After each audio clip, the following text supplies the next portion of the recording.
grande segredo da vida que ensinava Siddhartha Gautama, o Buda. Pureza é poder.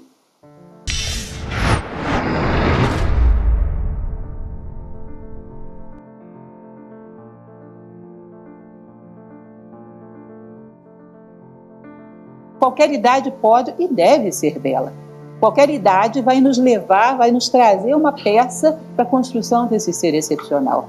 Então, podemos reter a inocência da criança, aquela pureza, aquela sinceridade, aquela capacidade limpa de lidar com as coisas e ver as coisas. Podemos reter isso, podemos reter o espírito do jovem, a garra, a força, a capacidade de beber da poesia da vida, aquele encanto pela vida, pelos mistérios da vida, o espírito de aventura. Dá para reter isso.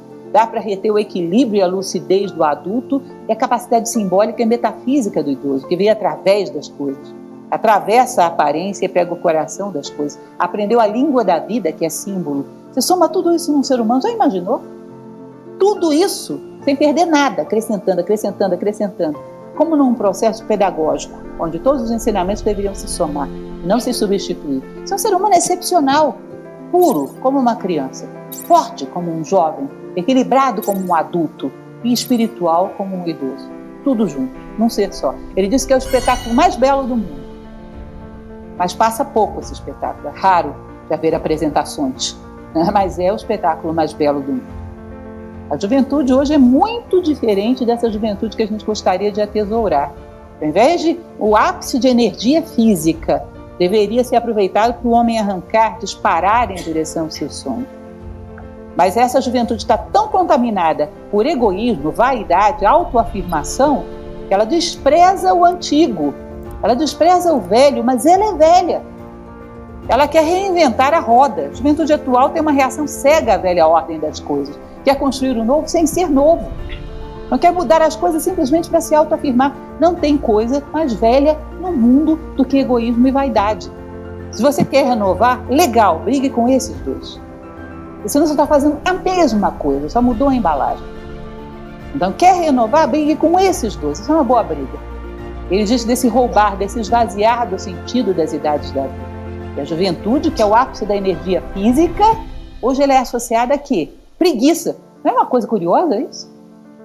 Curioso que no momento que você tem mais energia, você menos a utiliza. E essa rigidez que impede que ela renove a si próprio e ao mundo. O jovem deveria somar modéstia, afeição, capacidade de sentimentos profundos, disposição para aprender, ou seja, querer saber o que está por trás das aparências, ter coragem de pensar por si só. Por que isso? Não, é a tribo. Todo mundo pensa assim, vou pensar também para ser aceito. Não tem por que ser carente tão jovem. Já está tão carente assim, está na hora de dar e não de receber. Ou seja, afeição profunda, disposição para aprender. Vocês vão ver que nos diálogos platônicos, Sócrates adorava dialogar com os jovens. Olha como são puros, como são limpos, como não estão contaminados por preconceitos, como querem saber. Hoje ele já não diria isso, talvez. Há algum tempo atrás, um mês atrás, eu via no jornal uma reportagem trágica, como muitas que a gente vê, de duas jovens de Brasília que morreram, uma com 14, outra com 13 anos. Nenhuma das duas frequentava mais escola, nenhuma das duas queria saber nada, estavam totalmente entregues aqui, instintos. Promiscuidade, drogas, isso é a coisa mais velha do mundo, até os bichos sabem fazer isso. Totalmente entregues a instintos. Tem uma ameba, isso não é nada novo. Tá? Dentro da cadeia de vida está lá atrás. Ou seja, um jovem de 13, 14 anos que não tem mais interesse pelo conhecimento, pela descoberta, por se aprofundar nas coisas, como pode isso? Qual a perspectiva a partir daí? Então essa curiosidade vital, esse atrevimento de querer roubar a essência das coisas. Sócrates adorava dialogar com esses jovens. Pensamento vivo, respeito e amor à ordem, tudo isso somado à energia da juventude. O jovem percebe que a ordem produz a criatividade, produz a inteligência, faz as coisas funcionarem. Ele pode expandir a ordem, não aboli-la e viver no caos. Ele quer saber ordenar de uma maneira mais perfeita e não viver no meio da falta de ordem, da falta de inteligência. Ele quer expandir as possibilidades do universo e não aniquilá-lo. Ele diz, isso seria a verdadeira juventude, uma força fora do comum. Ele vai dizer que a formação psíquica convencional pode ser mudada, que isso é uma coisa curiosa, parece óbvio. Mas no nosso mundo atual a gente não acredita que o ser humano pode mudar. Você tem um defeito, você acredita que você pode acabar completamente com ele? Eu tenho uma mania, eu tenho um vício, eu posso acabar completamente com ele. Não acreditamos. Isso é o meu horóscopo. O chinês, o ocidental, é o meu temperamento, é não sei o quê. Aliás, eu não tenho nada contra essas tradições, acho até muito bonitas. Mas a partir do momento que o homem começa a se acomodar aos seus defeitos e botar culpa nelas, eu já não gosto. As tradições antigas dizem que sobre o homem os astros inclinam, mas não determinam. Todo o teu inferno zodiacal está apontando para cá, você vai para lá. Por quê? Porque você é um ser humano. Então, cuidado para não começarmos a achar que somos condicionados para essas coisas, porque isso nada mais é do que uma desculpa para não mudarmos. Meu pai, minha mãe, vizinho, tudo freudiano, né? Culpa de todo mundo. Então eu estou aqui, coitado. Da próxima vez pode ser que dê mais certo, mas dessa não deu. Ou seja, essa transferência da responsabilidade para Deus e todo mundo, que nós temos o hábito de fazer, isso nos diverte muito, como dizia Carlos Drummond de Andrade. O hábito de sofrer que tanto me diverte. Nós podemos mudar. Isso é possível. Mas a gente não percebe, porque vai acontecendo devagarinho. Um dia, outro dia, uma semana não faz diferença nenhuma. Faz. Se nós vivêssemos 1 milhão de anos, uma semana não faria diferença. Mas para quem vive 80, 90, faz. Vai passando, mais um mês, mais um ano, vai perdendo a flexibilidade, vai perdendo a criatividade, vai perdendo o foco, vai perdendo o discernimento, vai ficando enrijecido, vai repetindo os mesmos procedimentos mecanicamente. Quando você vê, praticamente perdeu, aprisionou a sua alma, perdeu a possibilidade de expressão da alma. Eu vou manter a minha flexibilidade, eu vou manter a minha visão pura da vida. Por quê? Porque eu quero. Porque eu construo a mim mesmo por uma definição, por um ato de vontade. Aí ele vai dizer, esse negócio é sensacional, sabe por quê? Uma idade não substitui mais a outra. Elas começam a somar as suas virtudes. Você não perde nada. A vida não é um processo que uma idade vai substituindo a outra, elas vão se somando. O potencial da infância com a da adolescência vão somando. E ao final você tem a culminação da obra-prima da vida, que é um ser humano completo. E dá para fazer isso. Isso é regeneração em vida. E de uma certa maneira é aprender a morrer. Ele diz, olha, você para de brigar com a morte quando você traz ela para perto e morre todos os dias. Todo dia morre uma limitação, morre um preconceito, morre um descontrole, morre um elemento que me magoa os demais. Todo dia morre alguma coisinha, pelo menos numa pequena situação, uma pequena aplicação. Encontrar esse eu mesmo demanda uma mente quieta que renuncia a finalidades e preocupações pessoais. Mente quieta. Falei para vocês, quando o egoísmo para de tagarelar, que em geral ele não para 1 minuto, o de vocês está parado nesse exato momento?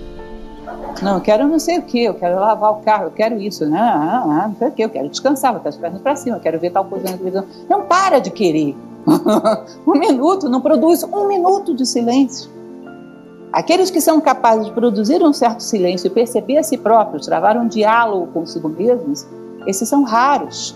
Ele diz que quando essa mente quieta renuncia a finalidades e preocupações pessoais, gera uma pessoa excepcional.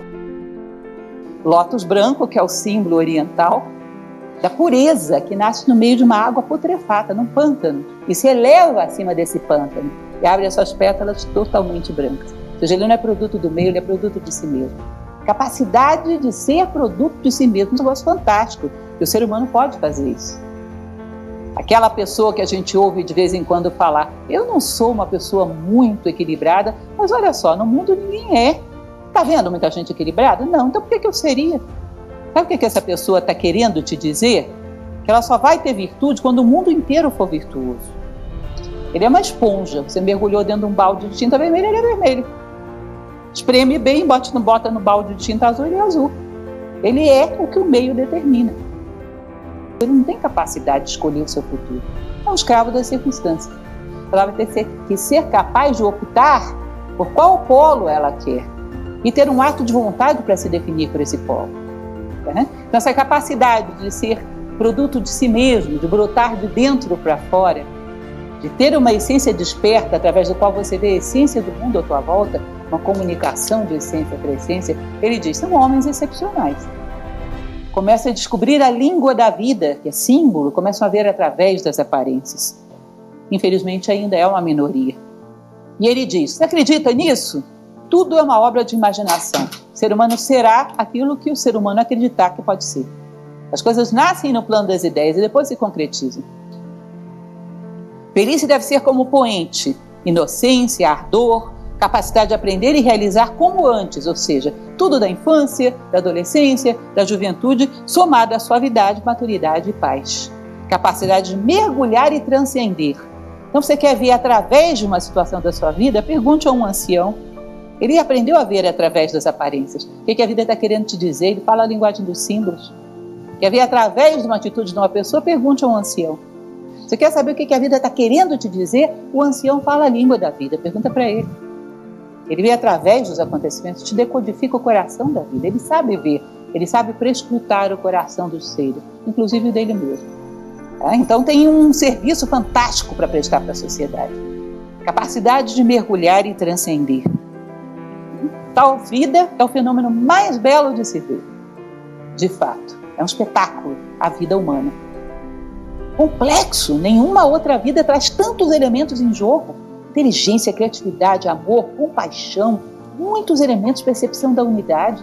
É um espetáculo, a vida humana completa, do jeito que tem que ser. Quando cumpre o seu script metafísico e não só o físico. Quando vive, não apenas sobrevive.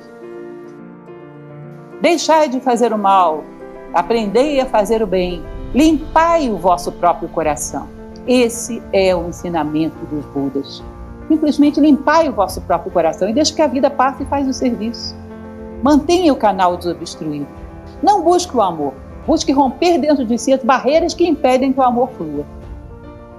Pureza é poder. A partir do momento que você se preocupa em desobstruir as barreiras para que a vida flua, ela faz o seu serviço. Só não atrapalha. Só não atrapalha. Pureza é poder. A partir do momento que você se preocupa em desobstruir as barreiras para que a vida flua, ela faz o seu serviço. Só não atrapalha. Só não atrapalha. Purificação. Simplicidade em vida.